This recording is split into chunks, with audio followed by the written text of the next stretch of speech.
Hi friends, Dhanalakshmi cooking ಚಾನಲ್ಗೆ ಸ್ವಾಗತ. ಇವತ್ತು ನಾನು ಹೆಸರು ಬೇಳೆ ಪಾಯಸ ಮಾಡೋದು ಹೇಳ್ತೀನಿ, ಹೇಳ್ಕೊಡ್ತೀನಿ. ನೋಡಿ ಎಷ್ಟು ಚೆನ್ನಾಗಿ ಬಂದಿದೆ. ನೀವು ಸಹ ಇದನ್ನು ಯಾವ ರೀತಿ ಮಾಡೋದು ಅಂತ ತಿಳಿಸ್ತೀನಿ.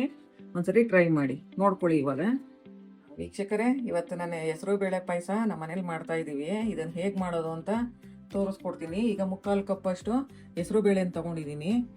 ಇದನ್ನು ಇವಾಗ ಸ್ವಲ್ಪ ಫ್ರೈ ಮಾಡ್ಕೊಳ್ಳೋಣ. ನಾನು ಕುಕ್ಕರಲ್ಲೇ ಹಾಕೊಂಡು ಫ್ರೈ ಮಾಡ್ಕೊತೀನಿ.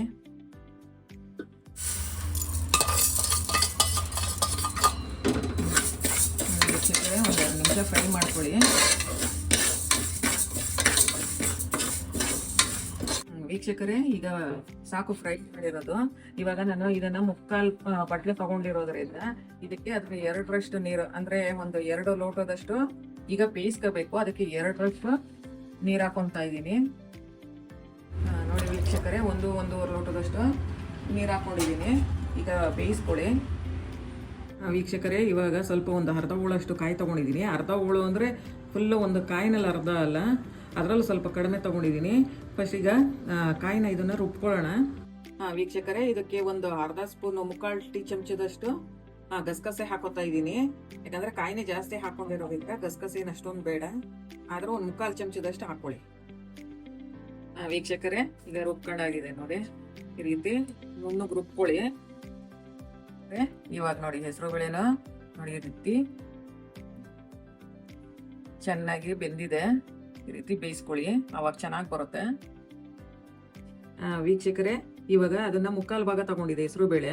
ಇದು 1-1/4 ಕಪ್ ಅಷ್ಟು ತಗೊಳ್ಳಿ. ನಾನು ಇಲ್ಲಿ 1 ಕಪ್ ಫುಲ್ ತಗೊಂಡಿದ್ದೀನಿ.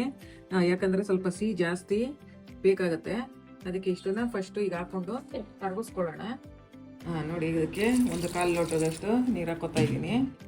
ವೀಕ್ಷಕರೇ, ಈಗ ಕರಗಿಸಿ ಇಟ್ಕೊಂಡಿದ್ದೀನಿ. ಇದನ್ನು ಸೋಸ್ಕೊತಾ ಇದ್ದೀನಿ.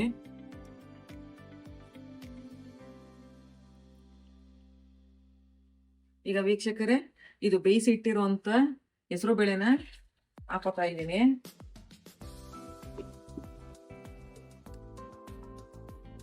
ಇವಾಗ ನಾವು ಕರಗಿಸಿ ಇಟ್ಕೊಂಡಿರುವಂತ ಬೆಲ್ಲನೂ ಹಾಕೋತಾ ಇದ್ದೀನಿ.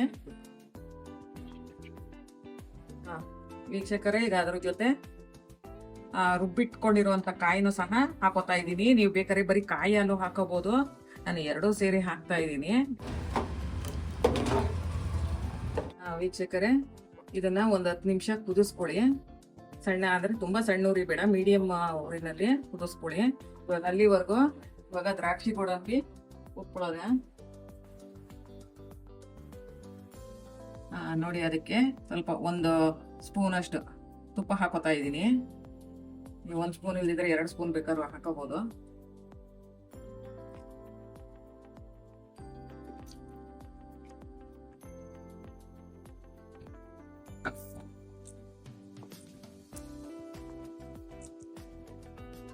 ಇದಕ್ಕೆ ದ್ರಾಕ್ಷಿ ಗೋಡಂಬಿ ಹಾಕೊಂಡಿದ್ದೀನಿ.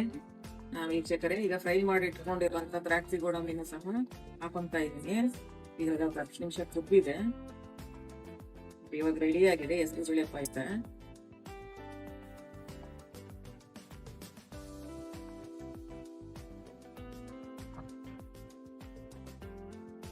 ವೀಕ್ಷಕರೇ, ಚೆನ್ನಾಗಿ ಬಂದಿದೆ.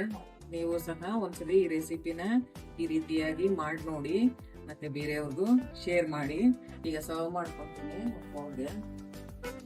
ವೀಕ್ಷಕರೇ, ಹೆಸರು ಬೇಳೆ ಪಾಯಸ ರೆಡಿ ಆಗಿದೆ. ಈ ರೆಸಿಪಿ ನಿಮ್ಗೂ ಇಷ್ಟ ಆಗಿದ್ರೆ ಲೈಕ್ ಮಾಡಿ, ಶೇರ್ ಮಾಡಿ, ಮತ್ತೆ ಸಬ್ಸ್ಕ್ರೈಬ್ ಮಾಡೋದನ್ನ ಮರಿಬೇಡಿ. Thank you friends.